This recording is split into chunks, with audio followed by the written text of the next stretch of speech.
आजमगढ़ के कुंजी गांव निवासी दिव्यांग अशोक कुमार ने घर तक रास्ता बनवाने की मांग की है। वो अपनी दिव्यांग पत्नी सुमन को पीठ पर लाद कर अधिकारियों से गुहार लगाने डीएम ऑफिस पहुंचे।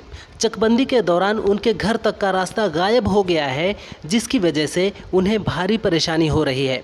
मुख्य राजस्व अधिकारी ने मामले को गंभीरता से लेते हुए तत्काल समाधान का निर्देश दिया है। ऑस्ट्रेलिया के एडिलेड में एक भारतीय छात्र पर बेरहमी से हमला किया गया है। जानकारी के अनुसार छात्र चरणप्रीत सिंह अपनी पत्नी के साथ कार से शहर के लाइट शो देखने निकले थे। इसी दौरान कार पार्किंग को लेकर उनके स्थानीय लोगों से बहस हो गई। लोगों ने उनको नस्लीय गालियां दी और मारपीट की।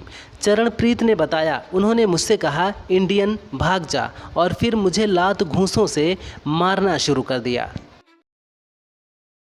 उपराष्ट्रपति चुनाव की प्रक्रिया शुरू हो गई है। चुनाव आयोग ने कहा है कि गृह मंत्रालय से उपराष्ट्रपति पद खाली होने की सूचना मिली है। हमने चुनाव के लिए प्रक्रिया शुरू कर दी है। जल्द ही इसके लिए नोटिफिकेशन जारी होगा। संविधान में उपराष्ट्रपति के बीच में कार्यकाल छोड़ने पर जल्द से जल्द चुनाव कराने की बात कही गई है।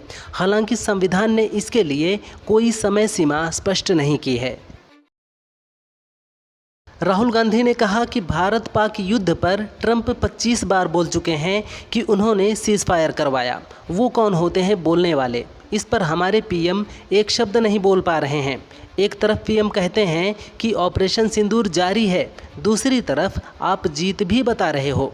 वहीं ट्रंप कह रहे हैं कि हमने बंद करवाया। इसमें कुछ तो गड़बड़ है, दाल में काला है। Pakistani Shaheen 3 ballistic missile test 22 जुलाई को बलूचिस्तान में बुरी तरह नाकाम होकर गिर गई। दावा किया जा रहा है कि मिसाइल डेरा गाजी खान की न्यूक्लियर साइट के पास गिरी। यहीं पर परमाणु केंद्र है। ये वही जगह है जहां यूरेनियम की प्रोसेसिंग होती है। खबर ना फैले इसलिए इलाके में इंटरनेट भी बंद कर दिया गया। हालांकि लोगों ने सोशल मीडिया पर इसको वायरल कर दिया। दिल्ली में अखिलेश और डिंपल के मस्जिद जाने पर विवाद छिड़ गया है। डिंपल के परिधान को लेकर आपत्ति जताई गई है।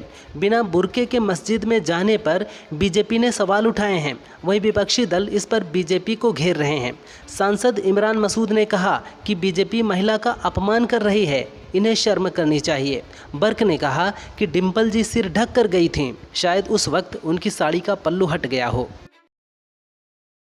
बिहार में 52 लाख मतदाताओं के नाम वोटर लिस्ट से हटने पर राहुल गांधी ने कहा, ये सिर्फ बिहार की बात नहीं है, इन्होंने महाराष्ट्र में भी चोरी की।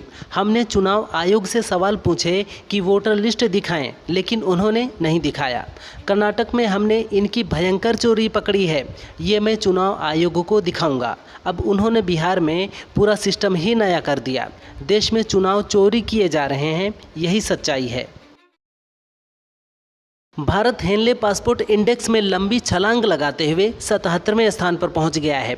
इससे पहले भारत 85वें स्थान पर था। भारतीय 59 देशों में वीज़ा फ्री एंट्री कर सकते हैं। रिपोर्ट में सिंगापुर ने फिर से बाजी मार ली है। यहाँ के नागरिक 193 देशों में वीज़ा फ्री या वीज़ा ऑन अराइवल सुविधा का लाभ उठा सकते हैं। अमेरिका और ब्रिटेन दोनों एक एक स्थान नीचे खिसक गए हैं। ब्रिटेन 6ठे स्थान पर और अमेरिका 10वें स्थान पर है। पूर्व पाकिस्तानी पीएम इमरान खान की रिहाई के लिए उनके बेटे सुलेमान और कासिम ने अमेरिका से मदद मांगी है। हाल ही में इमरान खान के दोनों बेटे कैलिफोर्निया पहुंचे। यहां उन्होंने अमेरिकी राष्ट्रपति के विशेष दूत रिचर्ड ग्रेनल से मिलकर पिता की रिहाई के लिए मदद मांगी।